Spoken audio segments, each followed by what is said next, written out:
आमच्याकडे या, आम्ही सुद्धा पाठिंबा देऊ। एकनाथ शिंदे आणि अजित पवार यांना नाना पटोलेंची मुख्यमंत्रीपदाची ऑफर। विरोधकांनी विकासाच्या रंगात सहभागी व्हावं, भगवा रंग कुणाचा द्वेष करत नाही, सगळ्यांना सोबत घेऊन चालतो। उपमुख्यमंत्री एकनाथ शिंदेंचं पटोलेंच्या ऑफरवर उत्तर।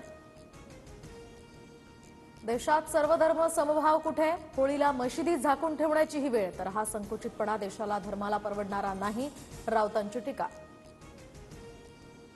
सतीश भोसले उर्फ खोक्याला 7 दिवसांची पोलीस कोठडी, तर बीड पोलिसांनी फरार खोक्याच्या प्रयागराजहून मुसक्या आवळल्या। तरुणाला अमानुष मारहाण आणि प्राण्यांची शिकार प्रकरणात खोक्यावर 3 गुन्हे। वन विभागानं पाडलेल्या खोक्याच्या घराची अज्ञातांकडून जाळपोळ, तर 15 ते 20 जणांनी मारहाण केल्याचा खोक्याच्या कुटुंबियांचा आरोप।